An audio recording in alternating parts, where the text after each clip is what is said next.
Good evening, ladies and gentlemen. We're going to start the meeting now. Unfortunately, the board president and the board vice president are not able to be here this evening, and as a result, pursuant to bylaw 0164, the board members who are present are going to select someone from amongst themselves to run this evening's meeting, preside over this evening's meeting. The only requirement is that the individual must receive a plurality of votes from the board members who are here. So with that, Mr. Grillo, did you want to? Yeah, I'd like to make a motion to have Ms. Lazinski to chair the meeting. Okay, Mr. Grillo, Ms. Ricks, second. Mr. Hastings? Mr. Grillo? Yes. Ms. Ricks? Yes. Ms. Lazinski? Dr. Penna? Yes. Mr. Remy? Mr. Rogers? Yes. Mr. Saunders? Ms. Ellsby? Ms. Cook? Motion carries. Good evening, everybody. In accordance with the provisions of the Open Public Meetings Act, NJSA 10-4-6 PL 1975, C231 S1 amended 2006, C70 S2, the Asbury Park Board of Education has provided adequate notice of this meeting by sending a notice of time, date, location, and to the extent known, the agenda of the meeting to the Asbury Park Press, the New Coaster, on January 11, 2023, via email. Copies of this notice have been placed in the administrative building, bulletin board, district schools, Asbury Park Municipal Building, Asbury Park Police Department, and filed with the city clerk on January 11, 2023. Our mission statement in the Asbury Park School District will provide all students with a comprehensive and progressive education where everyone possesses the skills and character to succeed in a diverse, evolving global society. Mr. Hastings, roll call, please. Mr. Grillo? Here. Ms. Lazinski? Here. Dr. Penna? Here. Mr. Remy? Here. Ms. Ricks? Here. Mr. Rogers? Here. Mr. Saunders? Ms. Ellsby? Ms. Cook? Please stand for the flag salute.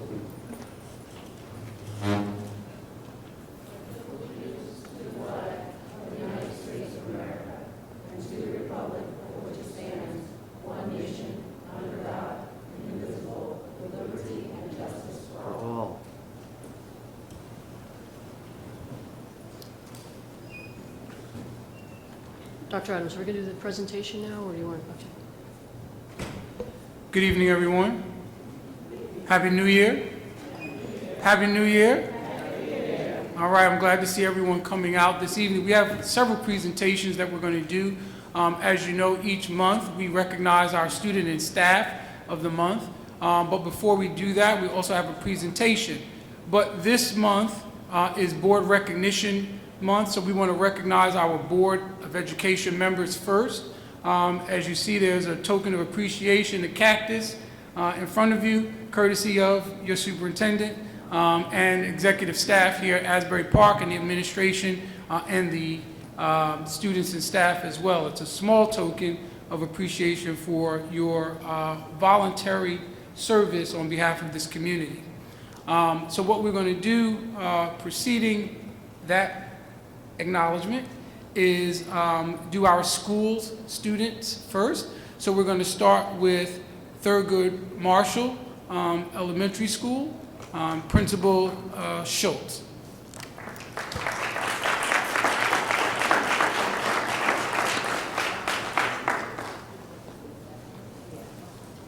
Let me hold on to one.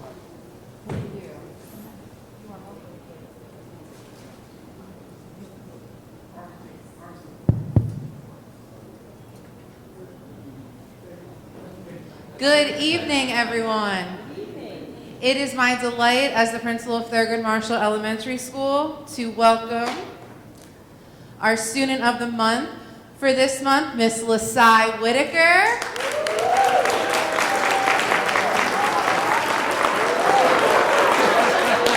Miss Lasai Whitaker is one of our preschool students in Miss Christina and Miss Lori's class. And when I tell you, do not let her 3-year-old age fool you. She is a model student at our school. She has quickly become a leader in her preschool classroom. She assists her other students. She has been nominated for Student of the Month several times this year already, and she's always willing to have a positive attitude and really showcase our Thurgood School positively. And she is a repeated PBIS ticket winner weekly, I must say. We are joined here by our family, our third grade brother who also attends Thurgood Marshall, Davon, and her sister Kylie, who is a former Thurgood student now at MLK Upper Elementary School in 4th grade. And Lasai, here you go, some of your favorite things. That's heavy, baby.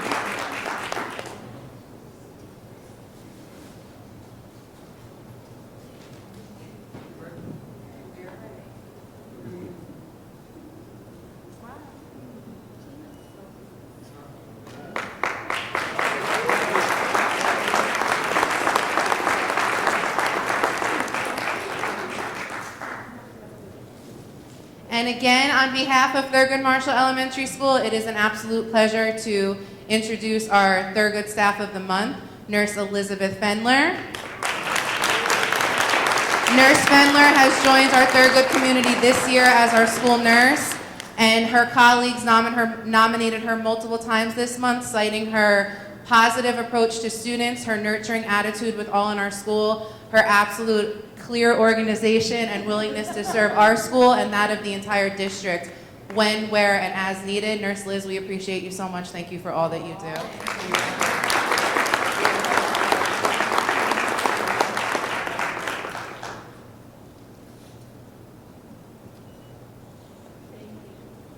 Thank you, Dr. Schultz. Next, we'll have Ms. Thea Jackson Byers, principal of Bradley Elementary School, the proud principal of Bradley Elementary School.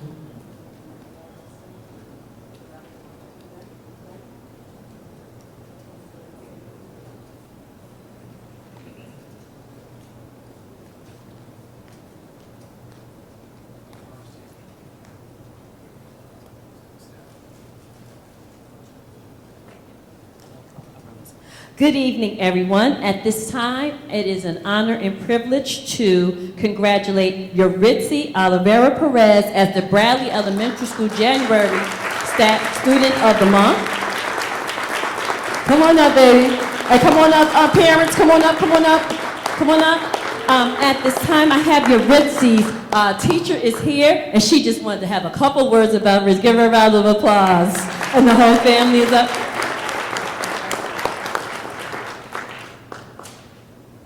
Yuritsi, you are a wonderful, hardworking student. We are so proud of you, Miss Lee and I.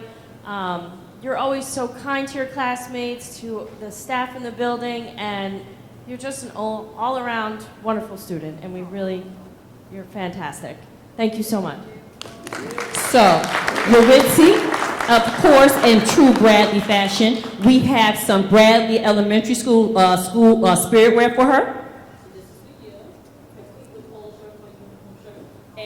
Mom and Dad, do you mind wearing Bradley Elementary School and saying I'm the proud parent of Bradley Elementary School? This is for you.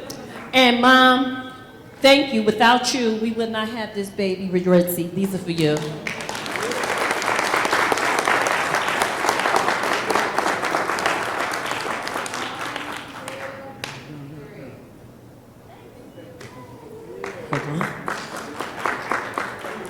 For the Bradley Elementary, at this time,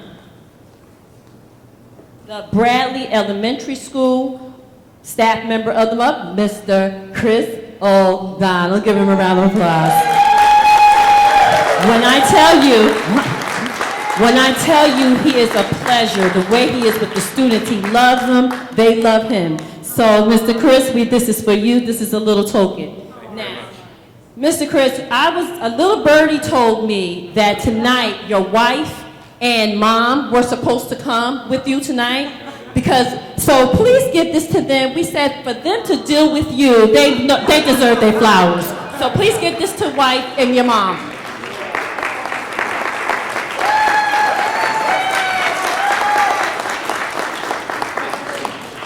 And Mr. Chris, starting tomorrow, you can park in my parking space.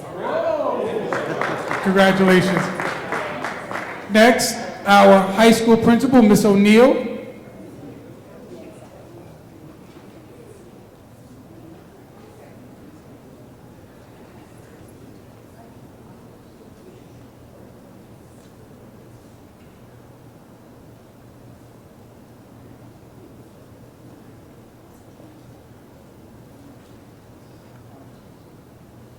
Good evening. I am Bridget O'Neill. I am the principal of Asbury Park High School. We're recognizing 2 students tonight.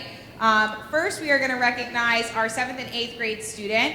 Michael Andrade is our student of the month. She is someone who is excited to come to school every single day. She's always in uniform. She always has a big smile on her face. She is a proud, proud Blue Bishop and is in our chorus program. She just had her first performance 2 weeks ago. She's worked hard this year and is excelling with her iReady, often going to see Ms. Hayes Schneider, one of her teachers, to work on her math and try to move herself forward. She's not here tonight, but if we could give her a round of applause.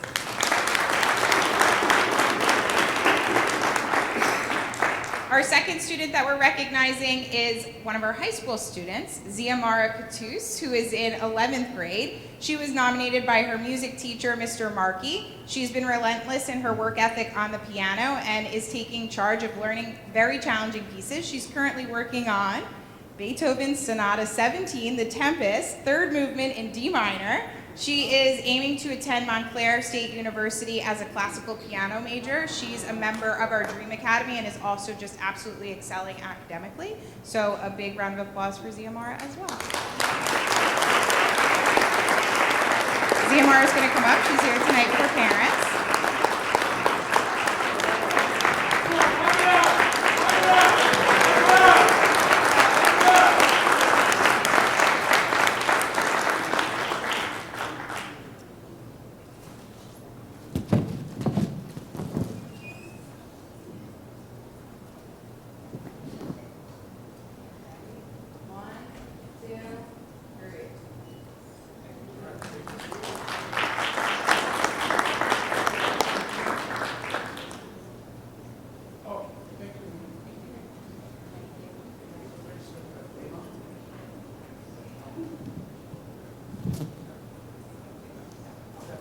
I'm also going to recognize my staff member of the month as well. Sabrina Grasso is one of our math teachers at the high school. This year she has a challenging schedule ahead of us. She's being recognized for her instructional excellence. She's been observed this cycle and had many walkthroughs. She's always on point, always doing station activities. Her students are incredibly engaged. She teaches our ELL math classes as well as pre-calc honors. So she has students all over the spectrum and has taken huge initiative to support the language needs of students in advanced math classes. So shout out to Ms. Grasso, who's also here, not here this evening, but recognizing her for the high school.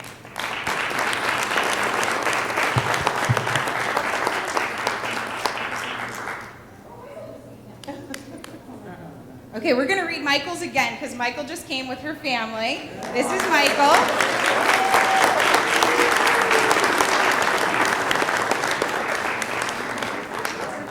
So this is Michael. We are recognizing Michael for her excitement and pride as a Blue Bishop. She comes to school every day in her uniform. She's always excited with a big smile on her face, as you can see. She is proud to be a Blue Bishop and is part of our chorus program. She's worked really hard this year and is excelling with her iReady, often going to see Ms. Hayes Schneider all on her own to continue to practice her math. So congratulations.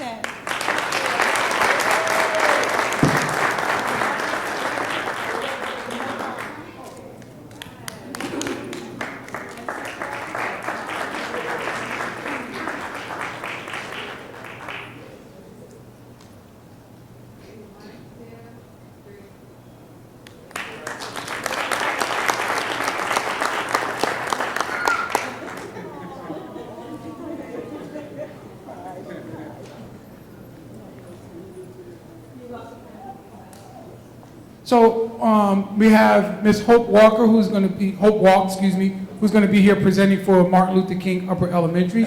Mr. Medina is actually at Texpo, where we have several staff presenting. So come on up, Ms. Hope Walk. We'll do the staff and the student for Martin Luther King Upper Elementary.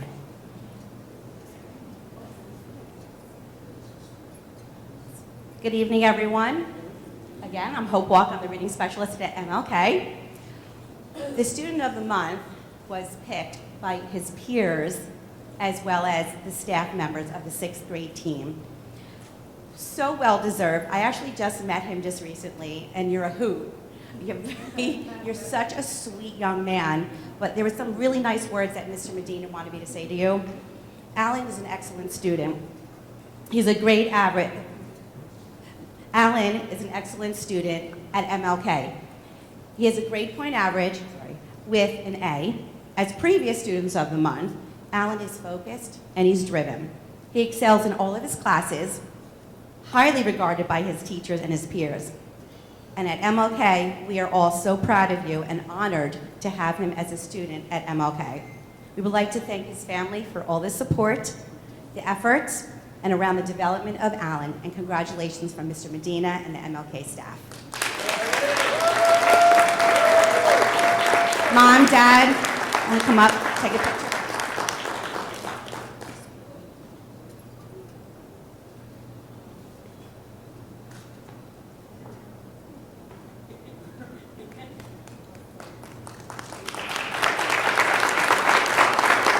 Alan, on behalf of MLK, Mr. Medina and our staff would like to give you a bunch of goodies of MLK gear. Thank you, sweetie pie. Congrats, Mom.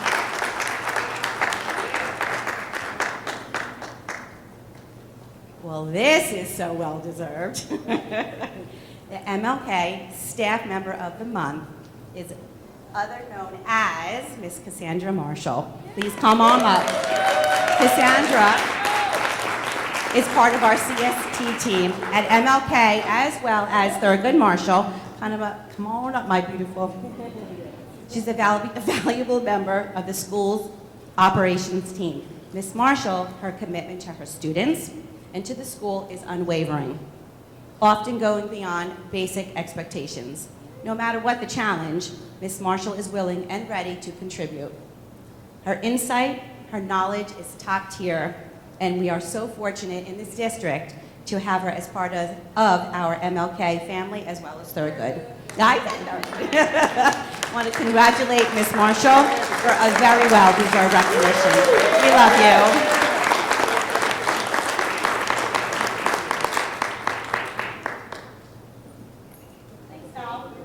Thank you, everyone.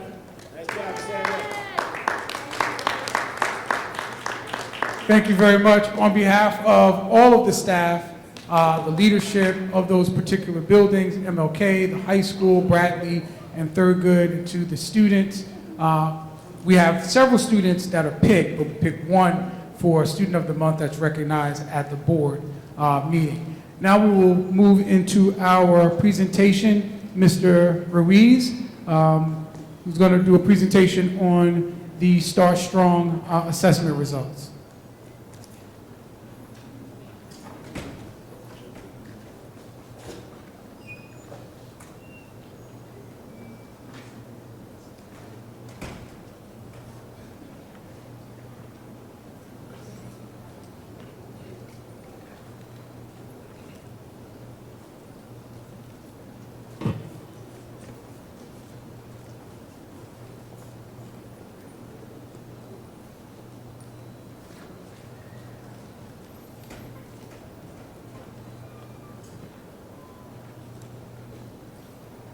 All right, good evening, everyone. Hello, my name is Edwin Ruiz. I'm the Director of Curriculum and Instruction for the Asbury Park School District. Welcome again. My presentation today is regarding our New Jersey Start Strong assessment that's taken by every student in New Jersey at the beginning of the school year.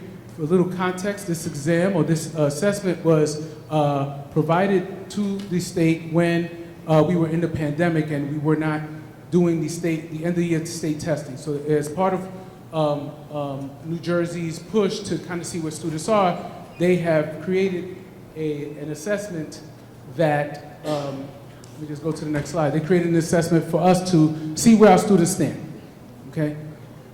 A couple of big things that you should know about the Start Strong assessment in the fall is to be used as a standards-based complement and a resource for educators in the classroom. It it does not replace the standardized benchmark that we use that's already in place, and it does not replace the Spring 2023 New Jersey Student Learning Standards, better known as NJSLA. Okay? Clicker's not working, that's okay, we just push on. All right. The test is basically a subset of prioritized standards from the prior academic year. So for instance, if you're a fifth grader, the standards used were fourth grade standards. If you were an Algebra 1 student, they use the 8th grade learning standards for algebra students. These are released items from the from the NJSLA. The test took about 45 to 60 minutes, depending. It was very, like I said, a subset of information, so it can be done in one sitting. And then if you read the note, basically it tells you that this is not an assessment that you want to use to compare how students did in NJSLA. This is more of an assessment that we use to kind of gauge where our students are at the beginning of the year so we can provide supports. Supports. Okay, now what you're seeing in this first slide, and what's important for you guys to notice, okay, it's working now. What's important for you guys to notice about this slide is how it's set up. So there's 3 areas that you want to look at. Students needing strong support, students needing some support, students needing less support. On the side here, you see the grade levels. The bottom tells you all the grades, tells you the number of students tested per grade level, the total number at the bottom, and you can kind of see how it goes across. And then every subsequent slide that follows will show it in a graphical form. Okay? Here's that same information in a graph. Okay? What we want to see is more green than red. And as you can tell, this is where we are. There's a highlight here I like to point out. Oh, excuse me, I'm going back. Our 9th grade students, as they start to progress, they're going to be a group we're going to look at as we move forward. Same information again for mathematics. Broken down, again, strong, some, and less support with the grade levels and the number of students who tested. Sometimes when you see a disparity in the numbers from language arts, it's because some our language learning students are exempt from language arts, and they can take the math in their native language. Okay, same information again, broken down by grade level. Same thing in science. Science, the reason you only see 3 grade levels because we only test, NJSLA is tested in 5th, 8th, and 11th grade. Obviously, since we're testing previous year standards, our 6th graders, our 9th graders, and our 12th graders took the science NJSS, or Star Strong. It's the breakdown with the total all the way at the end.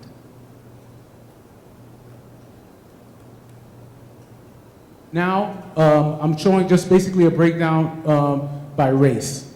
So you see Asian, Black, Hispanic, multiple, and white. Same thing for mathematics, by race. Same thing for science. Now we move into our subgroups. And so what you notice here is that it's broken up by elementary, middle school students in grades 6 to 8, and high school students grades 9 to 12, and it's broken up by free and reduced, 504L, which is our language learners, special ed, gen ed, and then all students. In all the categories, at the bottom, it's all grades. This is the breakdown, the distribution at language arts.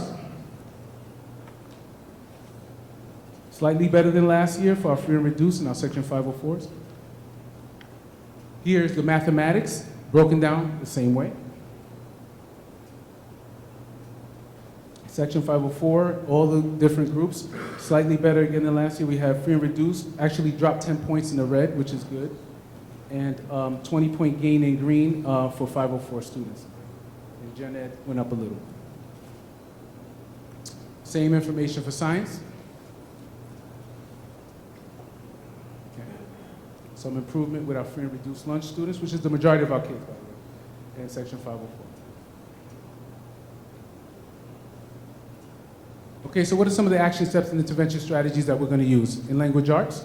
We're going to move, one of the things we did this year with the work of our data specialist and our high school principal was, and of course the support of the superintendent, we moved to all year classes and doing A and B. So instead of semester based, we did it, we created an A-B schedule so students can have math and language arts all year.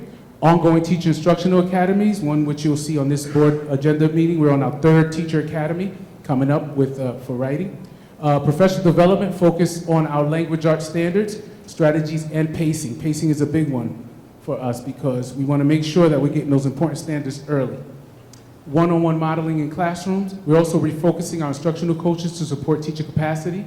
We're doing ongoing PLCs and CPTs. Those are common planning data-driven decision-making, grade level articulation on what writing should look like, personalized writing instruction with the NJSLA rubric as a framework so our students can really do well. Use of our district resources, iExcel, iReady, HMH, so forth and so on. And then everything is connected to our district goals, something we presented earlier in the year. And similarly for mathematics, one of the big things is, again, moving the semester, but really looking at conceptual understanding. And so we're giving a lot of professional development to teach for deep conceptual understanding, which is one of the pillars the state has put out for us as part of accelerating the learning due to the pandemic. Standards-based instruction and getting those major standards, is a big one, getting those major standards at the beginning of the year with support for additional standards at the end. Very important that we get to those things, because if we wait to the end of the year, they would have been assessed already, and then they're learning it after they've been assessed. We want to get those standards out early. Pacing, again, that's a big push for us to make sure we're moving along in the content. And then prerequisite skills for grade level content is taught during a small group, and students are group based on formal and informal assessment data. And again, we connect everything to our district goals. Okay, thank you. Thank you, Mr. Ruiz. Thank you very much. I want to be very candid. Our assessment results are not stellar. Excuse me? Stellar, good. Our assessment results. Excuse me, please. Thank you. Let me go back and say what I started to say. The reality of the information that we are providing for transparency to the community and to our educators is we have to do better. Clearly, the results are not what we have already been discussing, that no one gets up in the morning to come and do a horrible job. Our students show up every day, and the work and the effort that they put in has to be matched by the results that they are able to produce on assessment results, but not only on assessment results, also having the opportunity to gain life employment skills that they can use later on. And so when we look at these assessment results from New Jersey Start Strong, other districts have also had their own other issues related to the standards and the other information that is assessed and the timing of the assessment. So that is a huge issue. So there are other districts that have reluctantly administered the Start Strong. However, we don't have that luxury, right? We know that as a district, we have to try to get as much assessment information in order to improve what we are doing. Our staff are aware of the challenges that we face on assessment results. We are very clear, we are very direct, we are very explicit with the challenges that our students are having, and we are addressing that through professional development, not only in the buildings, but district-wide. We are assessing that with the support of the association. Today we had a DEAC meeting where we looked at the evaluation scores from the first cycle and assessing the various areas in which we can improve feedback and professional development and capacity of our staff. So we're looking at this from a triage standpoint, that there is nothing off the table that we are attempting, trying, refining, correcting, removing in order to improve the outcomes for the students in this community. These test scores are not a reflection of the passion and commitment. We can't put an assessment score on that. But what we can put an assessment score on is the capacity in which our students are familiar with assessment, how they're addressing the standards, and how strong and confident they are in their understanding of the information, not only in the classroom, but also on those assessments. So there has to be some congruency between what we're producing and what we're providing instructionally in the classroom and how that's measuring up on the state assessments. That is not going to turn around in 1 year. That is not going to turn around in 2 years. But let's not be naive that we have a whole lifetime to waste on students who start in kindergarten and end up in 12th grade and are still not achieving. That is unacceptable. That is unacceptable now. It will be unacceptable tomorrow. But when we think about what we are dealing with, we're dealing with an $8.6 million deficit. We're dealing with a budget cut where we are only receiving less than half of the money that we should be receiving. We should be receiving $24 million. We haven't been getting that. But we've been making cuts to the staff, to the essential resources that will go to support students. We are actually providing instruction to our students maybe on about a $3 million budget that's going directly to teaching and learning. So we're not comparing ourselves to our neighbors. We're not comparing ourselves to affluent districts. We have to compare ourselves to our everyday show up and do the work in order to change these results. No one who works in this district is not aware of these results. Not a teacher, not a student, not a parent, and especially not this administration. But we are not satisfied with that. It is not okay for those results to be produced year in, decade out. The staff is aware of that. The leadership is aware of that. But the community also is aware of that. But when it comes time for this next budget season and we start talking about what we need for our students, understand that it is not just the voice of me at this microphone talking and advocating on behalf of our students for the financial resources that they should be getting. And it is damn sure not fair to compare us to Rumps and Fairhaven either. I don't know food poverty that happens in Rumps and Fairhaven, and that's that community. So let's be clear. I don't know one teacher in Asbury Park that doesn't come here to do their best. I don't know one administrator that shows up and says, today, I'm not going to give a damn. I don't know one student that walks to a school in this district that doesn't show up to learn.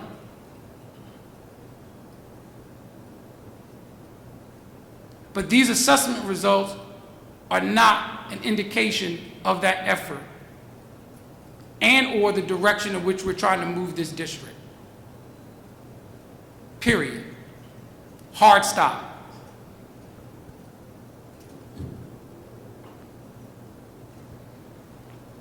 Thank you. Committee chairs, reports. The student rep, did she leave? Oh, jeez, okay, she couldn't stay. Okay. Who would like to go first? Mr. Grillo, Buildings and Grounds? You want to go? Buildings and Grounds met on the 19th, and there was a facility use request for, the committee reviewed 2 use requests. All 3 Point Soccer is requesting use of the Bradley Elementary School Gymnasium on Tuesdays and Thursdays for soccer skills training, and the requested fee waiver is $3,600. And they were supposed to fill out some additional paperwork, right, Mr. Hasty?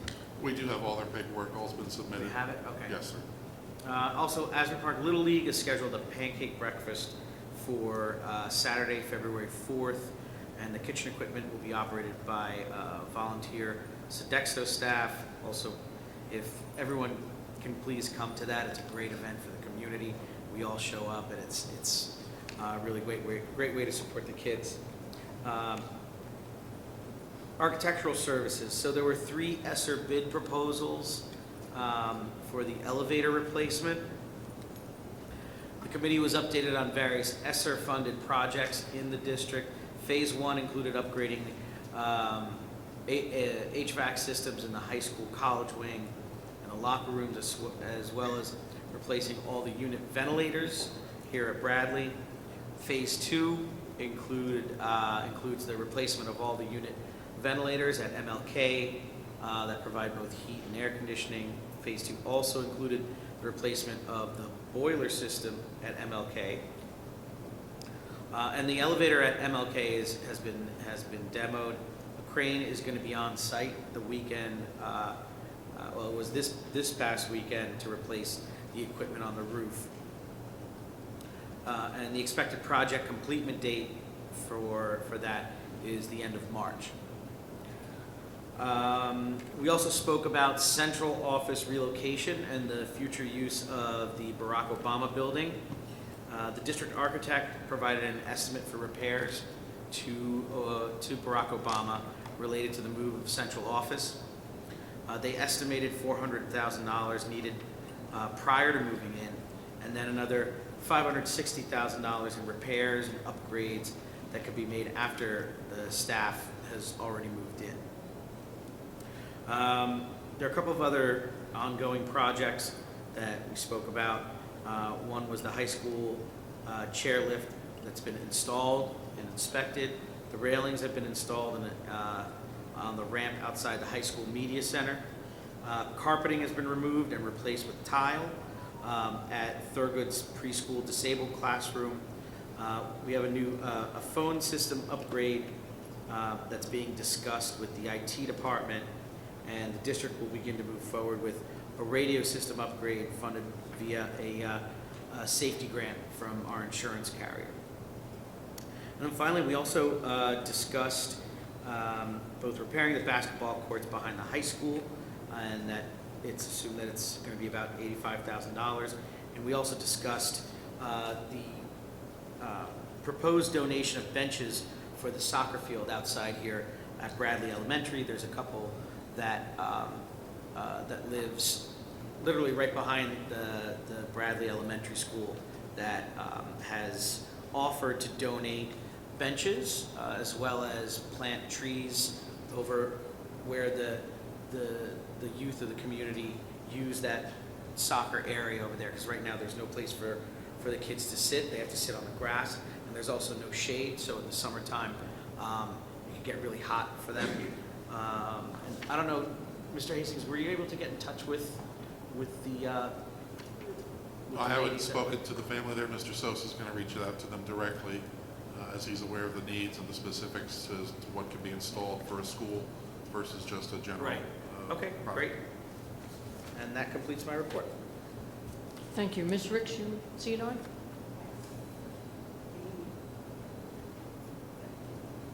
The Curriculum and Instruction Committee met January 17th at 5 p.m. And we had several items on our agenda, starting with the district wishes to partner with Wellspring Center for Prevention to provide prevention and life skill program to students in grade 7th and 8th, starting February until December 31st, 2023, at no cost to the district. We also discussed the program that's called Asbury Park High School Physical Education Takeover Day. Mr. Braxton Whitney is the event director for the U.S. Army Fitness Challenge, and local soldiers will take over APHS physical education class for the day at no cost to the district. We discussed the Community Affairs and Resource Center to host computer literacy classes at the Dorothy L. McNish Parent Center. Classes will be every Tuesday from 10 a.m. to 12 p.m. for 12 consecutive weeks, starting February 7th of this year at no cost to the district. And anyone who resides in Asbury Park can take part in that class. It doesn't just have to be parents. We discussed Girls on the Run of Central New Jersey Council. They received Excuse me, a grant. Ms. Ricks. Mr. Rogers, please. Thank you. Oh. Okay. Okay. Girls on the Run Central New Jersey Council received a grant from Rite Aid in an effort to support a scholarship fund for spring after-school programs at Bradley Elementary starting March 23, and again at no cost to the district. And this is something that I'm really happy to see on our CNI agenda, and it's the Zeta Epsilon Lambda Chapter Alpha Phi Alpha Fraternity Incorporated Go to High School, Go to College Program SAT and PSAT preparation course for the Asbury Park High School students grades 9 through 12, and those who are wishing to attend a 4-year college or university. And that, again, is at no cost to the district. The Teachers Academy, we discussed that again. This is, I think, the second phase of that. Samantha Passo and Kristen Whitmer of Staff Development Workshop Incorporated to partner with the Asbury Park School District in our Instructional Teachers Academy for the Literacy Department to provide teachers and paraprofessionals and administrators of grades pre-K through 12 with high-quality workshop and follow-up coaching visit on a variety of timely topics. Again, as I said, this is part 2. It's a continue writing. It's provided through the ESSA-FON. This is the second part. The first part was started sometime this school year. I don't know the exact time. And that concludes my report. Thank you. Dr. Penna, policy?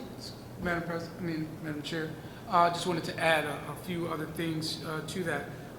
One of the things regarding CNI, wanted to really clarify some information regarding our Allied Health CTE program. We are not discontinuing our Allied Health and CTE program. We are right now providing those students with the support through to pass the assessment as well as take the necessary tests. We will be continuing that next year. As well as right now we are investigating the CTE program cosmetology.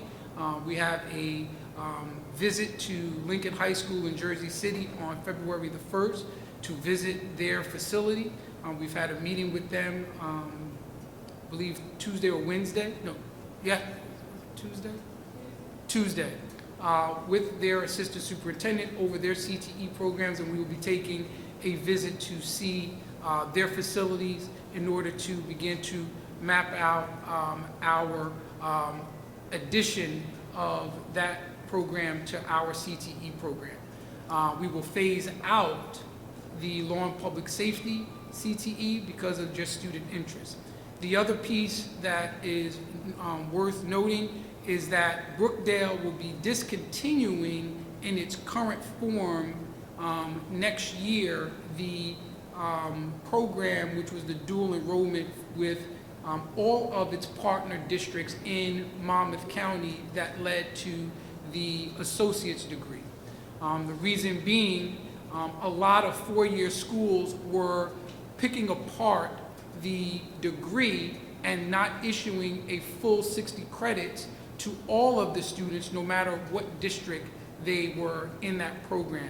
So Brookdale will be transitioning to a 30 credit program, which I have a meeting on the 31st with them, with other superintendents from the county to see what that program will look like. However, we've had multiple meetings with MOESC and looking at dual enrollment programs.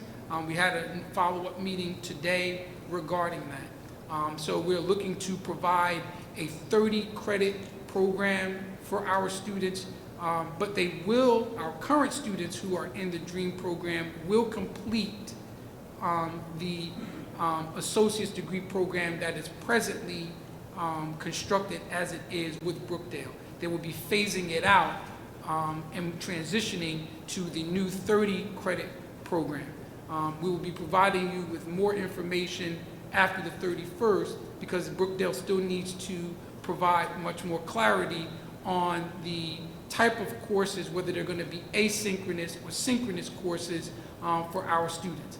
Our main goal is to make sure we keep our students in the cohort program, as well as that they have the opportunity to have FaceTime with the professors, as well as the supports that we've put in place for the last 7 cohorts, because we're actually having our first cohort of students who graduated, actually graduating from college this year. So our first cohort of DREAM students, which were my 8th graders back in 2015, 2016, are now getting ready to graduate from college. So we want to make sure that we're continuing to provide those supports to those students and that program, even though it transitions. So we'll have 2 parallel programs with the dual enrollment. Those who are presently in the current Brookdale model, and then the transition, which will be a parallel, which will be the 30 credit program at Brookdale. So I wanted to make sure that I touched on all of those issues. And I will be investigating and looking at the grade configuration that we presently have to make adjustments, looking at what may be suitable for our students and community for next school year. So those are just things that I want to say in public now as we begin to discuss those things moving forward. So I'm on public record during the board meeting saying we will be looking at investigating that transition. Okay? Dr. Adams? I'm sorry. Do you have a question? Yeah. First of all, has Brookdale given any indication if the 30 credit program, is that,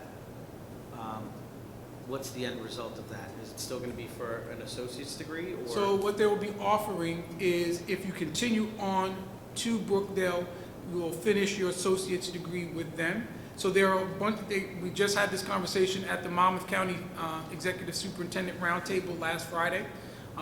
They rolled this out, and we were one of the first districts to actually have a meeting with them. So they're still trying to work out the course sequences, as well as their partner relationships and memorandums of agreement with 4-year institutions in the state. And what was their reason again? Because they were picking apart The credit? receiving colleges and universities, and again, it goes back to money. If I don't have to register for your 100 level courses because I've taken them already, then I don't get that money. So it's easier for me to say, well, if that course was taught by a high school teacher or in a high school classroom or with a high school staff member, then it, according to them, they don't have to take that credit, those credits rather. So we're moving into looking at what this new phase is going to look like and how that's going to be suitable to our students and our needs. And the other thing I was going to suggest, and you probably already had this in the works, but to have those students that were in that first cohort to come back and kind of report back to us, how the program benefited them and kind of look at the good and the bad of it, but just to kind of, it'd be great to hear from them in terms of. Well, I'll reach out to success Ms. stories. Wright, who is actually continuing to work with our current DREAM students. Her daughter, Micah Wright, was one of our first students to graduate from the program. So I'll reach out to Ms. Wright this week and see what Micah's situation is. And we'll update the board. I know Ms. O'Neill wants to add a little bit, but I want to kind of proceed on with the meeting and answer any additional questions. Thank you. The Allied program, nursing program, what is the actual transition going into after January? Is there a teacher and there's someone overseeing that program if the staff member isn't there? Yes. That's the quick and dirty of it, yes. We've actually now been, we're waiting to, we have interviewed for the replacement teacher. We're looking to make sure that we can match the salary. And so there are other things right now that we're waiting to ensure, but we've provided the resources and support around the students to complete their assessments in order to pass the necessary tests, and as well as the courses. So yes. Dr. Penna, policy? Oh, Mr. Hastings, policy. Sure. The policy committee had its first meeting with our new members on the 19th. We discussed the format of the meeting and how policies are updated, the process associated with that. Policies are updated via a service throughout the state by a company called Strauss Esme. They monitor legislative and legal changes in the environment and then provide school districts with recommended and/or mandatory changes. There was an alert put out by them recently that addressed approximately 15 different policies and regulations. I would say almost all of them are mandatory changes, so those are driven again by changes to the law or results of court cases that impact these policies. So the committee has them on for the first reading. Anything that's has to be reviewed by a curriculum or any other department that may touch some of these policies are reviewing them for input. Should there be a need for changes or choices in how the policies are interpreted. The committee also moved on to other topics, including how ad hoc committees are created. And we talked about, again, our technology device program, our one-to-one program for students, and how we want to address damaged devices and how those are replaced, and if there's any cost associated with multiple accidents for any particular student. Thank you. Any questions? I'll do athletic. Mr. Hastings, did we come up with a final policy for the damaged electronics yet, or is it still being? So the policy itself says that parents are ultimately responsible for replacement of the devices. Parents also sign an acceptable use form that says they're going to be used for academic purposes and those sorts of things, and not for, Facebook or other applications that are not related to the student's academic progress. What the policy committee is looking at is, should we decide to charge a parent for a broken screen, how much would that be? So right now in policy, devices are treated like textbooks, so they sort of create a 4-level tier of replacement costs. So if it's a new device, it's full price or 100% of the cost. If it's a year old or slightly damaged because it was originally talking about textbooks, it's 75% of the cost, 50, and then 25. So the committee again is looking at the type of damage to the device, whether that's a warranted or repairable damage, much like you do with your cell phone when you drop it, and if it breaks the screen, it's not covered, but if it chips or something, they do cover it. And again, if we want to offer one pass so that a student gets one device, breaks it, doesn't get charged, but if they break a second device, the charge may be assessed. So those are the things the committee's looking at and trying to come to a fair decision about. And then what was the policy for ad hoc committees? Policy for ad hoc committees says that board members can make that suggestion to the president, and then the president would either approve or deny the ad hoc committee and would be the person responsible for assigning members to that committee. It also, it's my recollection that it also says that a majority of the board members could also vote to make a committee, an ad hoc committee as well. There's a regulation on it, so it explains what has to have a purpose. It's a whole bunch of stuff, and if you review it, it has a regulation to the policy, so kind of self-explanatory if you get a chance. I was going to do finance real quick. Mr. Grillo covered architectural services. We went over the annual comprehensive financial report and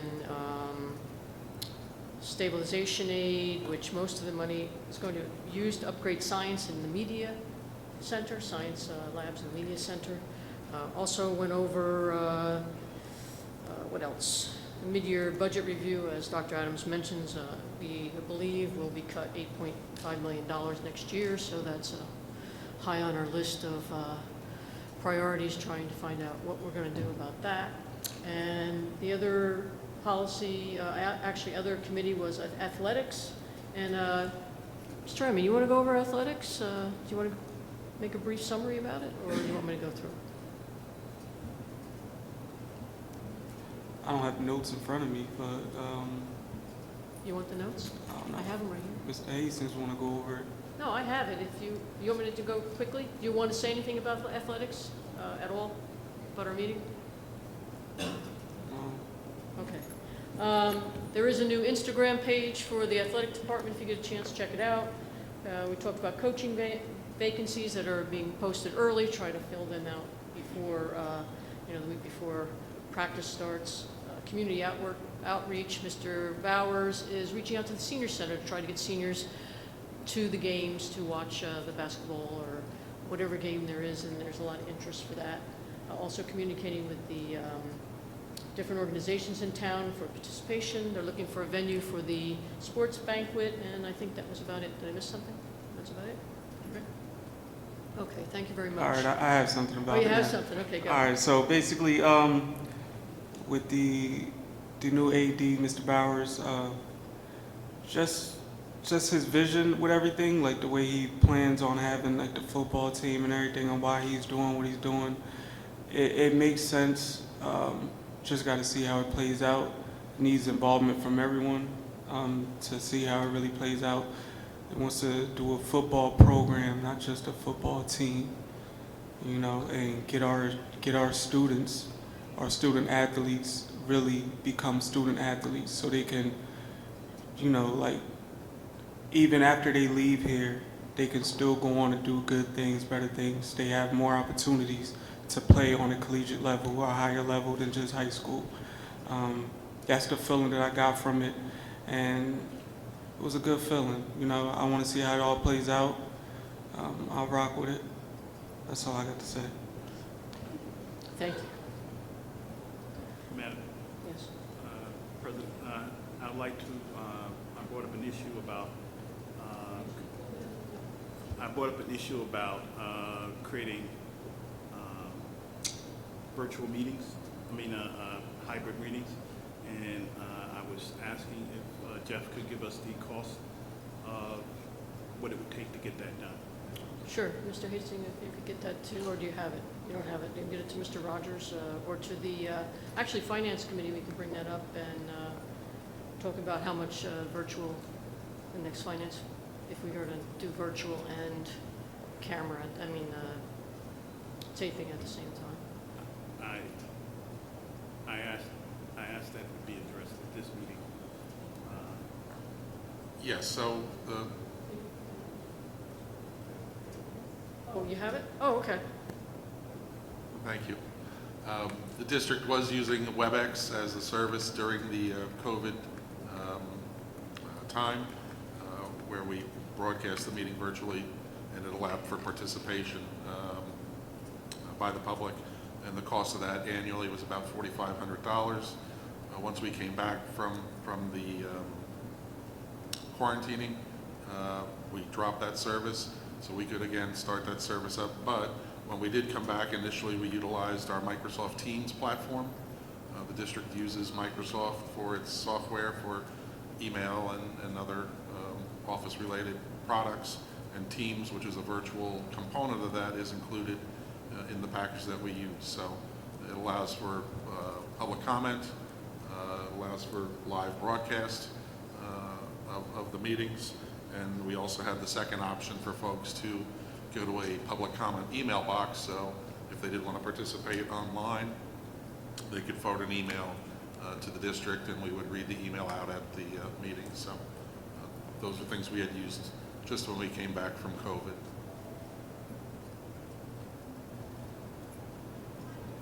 Were there any services that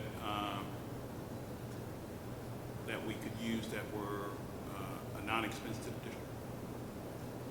Sure. So the Microsoft Teams is part of our existing package.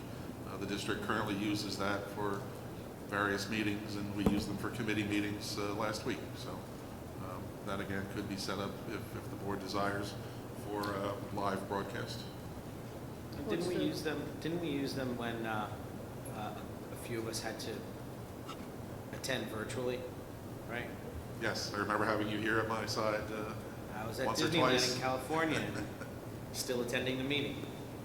Is any comments from the board, whether they would like to try the dual in-person virtual, or anybody?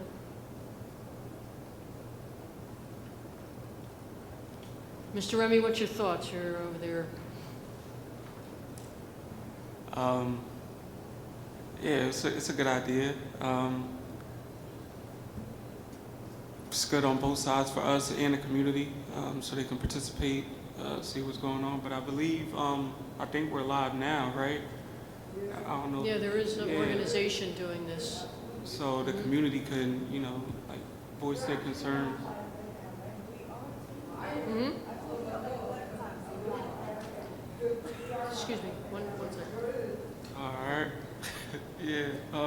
So what is you like the idea, or you're? Yeah, I like the idea. Mr. Grillo, do you like the idea of doing both? Short answer, yeah. The main thing for me is cost. I mean, like Dr. Adams was saying, we're going through quite a bit. I think somebody on the meeting last week's or last month said something about sparing no expense, which I respectfully disagree with, because I think we need to look at the expenses. So, but if it's something that's already set and it's not going to require that much staff time to set up and everything else, then, you know, and my question is, would that have, would folks be able to participate, the folks that are watching the live stream, or is it just watching it? No, when we're using the team software, when we go to the public participation, they could use the features to raise their hand or get into a queue for their question to be, or statement to be acknowledged. Okay, so they can participate on that. Yeah, I mean, I don't have any problem with it, and let's try it out again, and if we see that it becomes too much of a difficulty, and then we can discontinue it, so let's. Why don't I make a suggestion? You want to try a trial run and see how it works? I don't know how quickly it could be set up next month or the month after, which one would be best? You can do it in February. In February, we'll February start meeting. a trial run with Microsoft and see how it works, and is everybody in agreement? We would, meetings are advertised for the annual schedule, and then the website would have a link to the either a call-in or a live link. And the only other thing I remember was there was an email address that if people wanted to email their questions or their comments or whatever, we could just stick that in there too, since it's. Yes, that's still an active box, so we could have the link for the meeting and the link for the email inbox as well. I think when we stopped using it, there was something like there were only a handful of people that were using it, but let's try it out. All right, I'd like to open it up in accordance with Board Policy 0167 for public, so we could have some public comment. And then we're going to close the meeting and open up again, because it's a little bit after 7, so we want to get started on the regular meeting. So if anybody has anything to say, please come to the mic and state your name and the town you reside in. Hi, Debbie Lorenz. I reside in Asbury Park. My son is a student at the Asbury Park High School, 7th grade. I noticed that when I come to the meetings, I can get the ball rolling a little faster. I'm quite sure that there must have been some timeline that you had in mind. And while it sounds like building and grounds are extremely busy people, I need that ball to roll faster. By the time my son gets to 8th grade, I want that life skills program so perfect that there's nothing missing. But I've noticed the ball kind of stopped rolling. Trips have been put in place, which has been great, although a bus issue last trip kind of set the trip into turmoil. But I need that ball to roll faster. There's nothing been done about the laundry room that is supposed to be built, except that the office has been empty. There's still no sink in the place where they're preparing food. The food preparation is the same exact program that they did last year, which is great. That was a fantastic start that particular teacher had set up. But right now, that's still all that's happening. So we need more, and we need it faster, much faster. So I hope that you can adjust your timeline and get buildings and grounds on it, because I want to run like Indiana Jones with a giant boulder chasing me because that ball is rolling so fast. So thank you so much, and keep it up. Thanks. I didn't bring you people here tonight, so I wanted to make sure that you guys heard me. Thank you very much. Have a good night. Anybody else comment? Mr. Hayes, can we just put that on the Buildings and Grounds Committee agenda? Just to get a report on that? Sure, we can give you an update. Great. Good evening, ladies and gentlemen. My name is Sharon Whitaker. I'm a resident here of Asbury Park.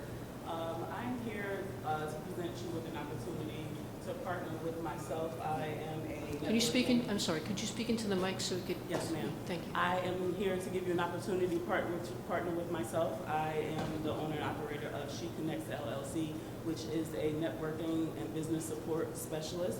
I have reached out to both the Bradley Elementary School and Thurgood Marshall School principals, as well as Ms. Lazier Boston, the community coordinator, to partner with me in what is the 2023 National African American Read-In. I've given myself a challenge to coordinate as many read-ins as possible. This read-in is given by the Black Caucus of the National Council of Teachers for English. It's been happening since 1990. I have already scheduled multiple organizations and houses of worship in this community and surrounding communities, and wanted to offer and extend the invitation for the district to bring it into the schools as well. So if you are interested in partnering with me in that endeavor, I am here, I'll be here, whoever I need to talk to, I want to talk to them so we can get the importance of literacy and our history into our school system. Thank you so much. Thank you. Come on. Good evening. My name is Terry Ivory. I am an alumnus of Asbury Park High School, class of 1970. Currently, I heard yesterday that Asbury Park is slashing the Allied Health Program. That concerns me because I've been a nurse for 50+ years.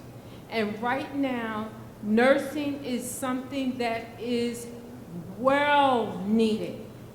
To slash this program is a crime. I understand that there may be some financial constraints, but I also understand that there are community people that are willing to assist you. I am the president of the Concerned Black Nurses of Central New Jersey. I am the president of Region 6 Nurses in the New Jersey State Nurses Association, and a proud member of the National Black Nurses Association. Amen. I'm a nurse also. In my role, I have been charged with assisting young people, especially our young people of color, to get professions that will allow them to care for themselves and their families so they won't be burdensome on the system. I don't know why the program was slashed. We are willing to help. We've been around for many years. No one has ever reached out to us. I am imploring you that if you need teachers, we have teachers. I have taught on the baccalaureate level and the associate degree level and at the vocational school in Neptune. My organization has a number of nurses who can teach whatever you need. In my organization, we have over 300 years of experience in nursing. So if you need help, I'll leave my contact information so that you can reach out to us so that this program won't be slashed and we can help these young people come along, because all of you sitting here, you're going to need somebody to take care of you. And you're going to need somebody to take care of you correctly, that understands what you have gone through. Thank you for your time, and please take my contact information. Who's going to do that? Okay, thank you so right much. over here. Thank you very much for coming up. Appreciate it.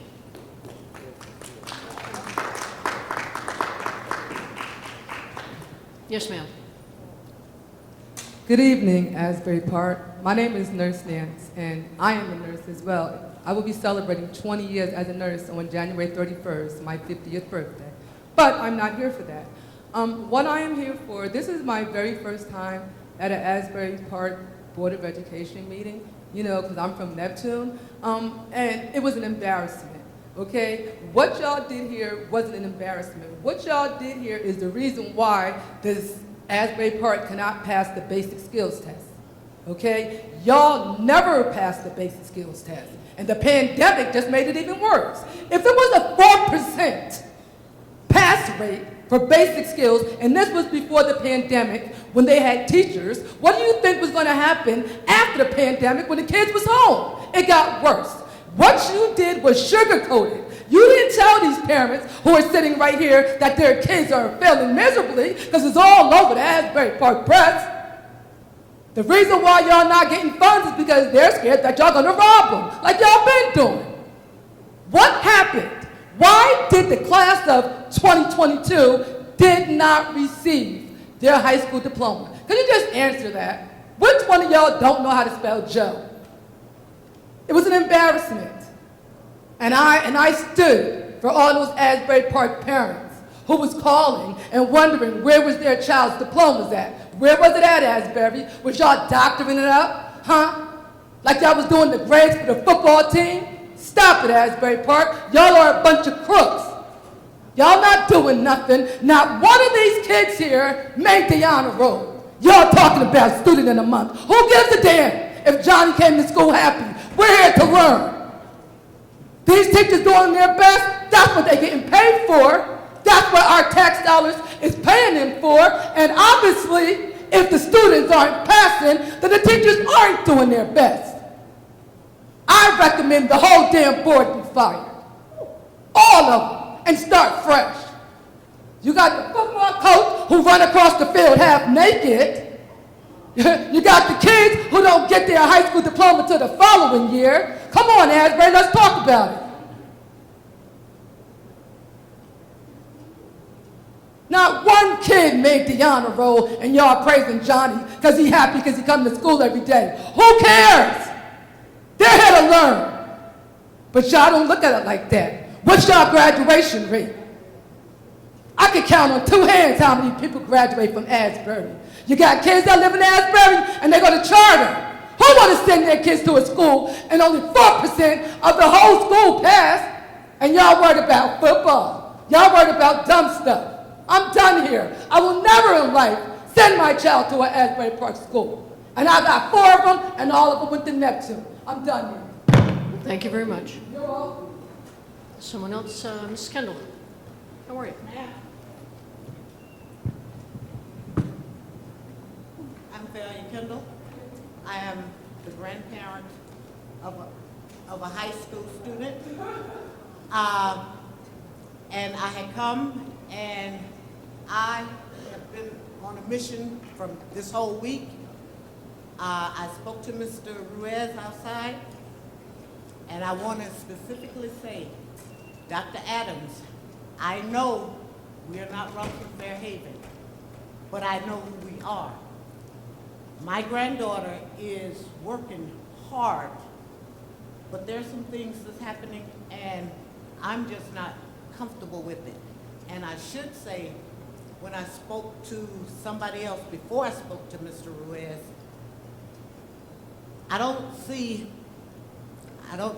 I'm not ranting and raving, but I know what stuff can look like on paper. Anything can come out and look great on paper. But my granddaughter is going to step out in the world as a young black woman. Black women have it harder. My granddaughter needs as much help as she can get. Now, don't get me wrong. Somehow she's doing pretty good in the program that she's in. But I say that it could be better. And one of the things that I'm totally against is sitting in a classroom 2 days a week with absolutely no supervision. I think a fight might break out or something. I sure wouldn't want her to get hurt. That's one of my comments, and that's what I've just been on a mission about. Like I said, my granddaughter. But there's one other thing I want to ask. Do we have 2 athletic directors? I'm sorry? No. Oh, okay. Now, I had come here once before last year and asked about the previous one. And I saw in the minutes that you hired a new one. That's all. But just out of curiosity, what is the old one doing? What is his new job? That's a personnel matter, so Oh, okay. at this point. But no, he's not the athletic director. He's public. He's a employee. He's here, he's employed, yes. Oh, okay. Yeah, definitely. All right. Okay. Okay, thank you. Someone else?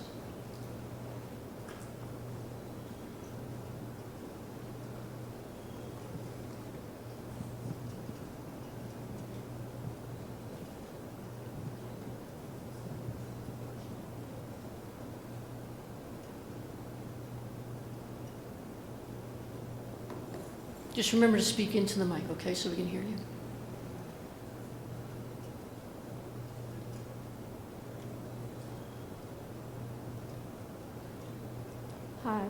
Hi, my name is Diana Perez.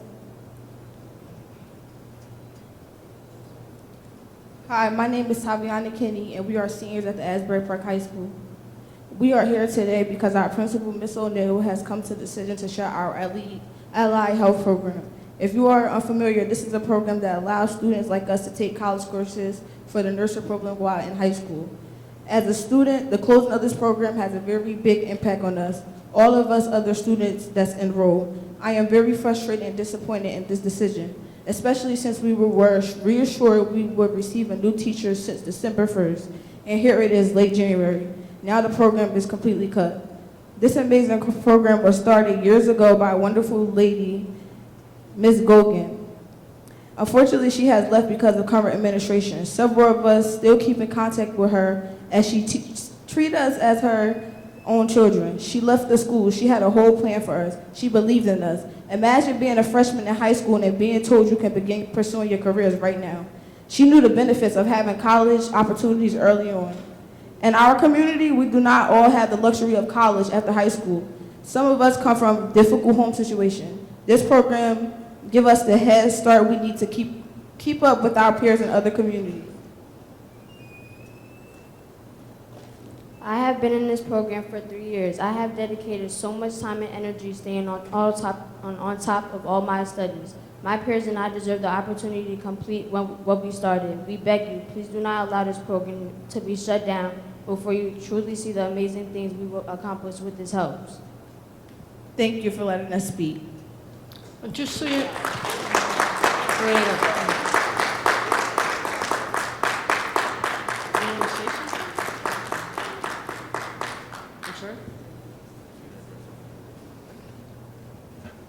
Sheila Brazil, 1200 Jefferson Street, Asbury Park.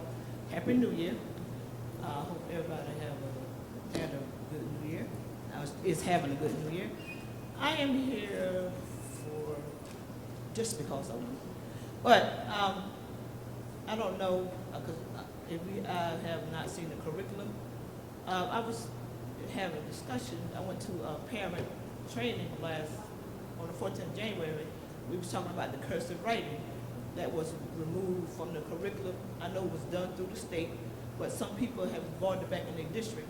And I was wondering if our district is in the curriculum, or can it be put back in the curriculum? Because from what I understand, when you write with your hand, you get that practice. When you left hand to right hand, so occupational therapy stuff. So can we do that? And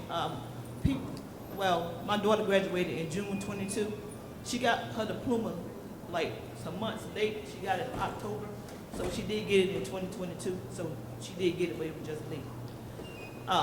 Another thing is, we talk about the assessments test.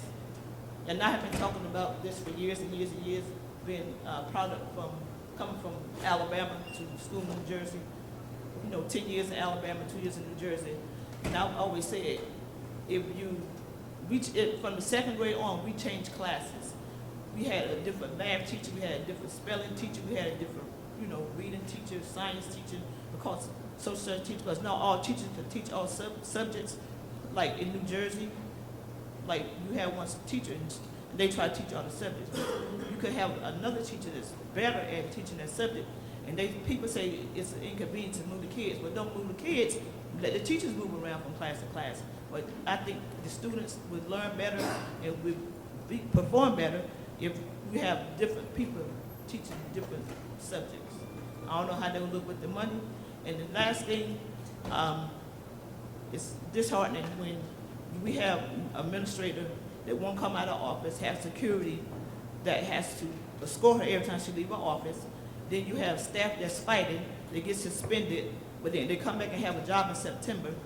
And then you have gender reveal parties in the middle of the day for the students. And then you have a parent that approached a teacher. She did handle it wrong. She should have went to administrator, but then she get banned from every building in the district. But you still have these people that come back and have a job there, doing these things that they should be done. And then when I was addressed it, somebody told me that people we don't want to always punish people for punishment all the time, but they learn from what they do. But evidently, they do not learn. And as my grandma would say, our district is going to hell in a handbasket. So we need to handle this now, please, before it's too late. Thank you. Have a good day. Thank you, Ms. Brazil. Anybody else?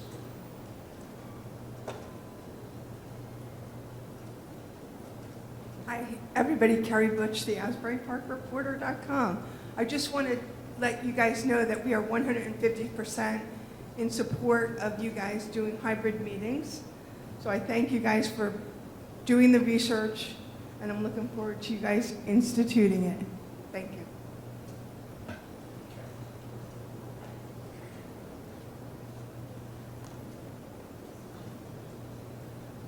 Good evening. My name is Nina Summerlin. I reside at 1101 Bangs Avenue. And I had a conversation with the superintendent not too long ago. And I'm just curious, like, we're into a new year now. Have you considered town hall meetings yet? For this year? Because I think it would actually be really important for our residents and our parents in this community to have these town hall meetings. So you don't wait for a board meeting to have to hear reports and everything else that's going on in the district. You'll hear prior to coming to this meeting, so at least the parents and the residents will understand what you guys are dealing with as a board and as a superintendent of what you're actually dealing with on a day-to-day basis. And this will give them a better understanding of what to expect when you're coming to a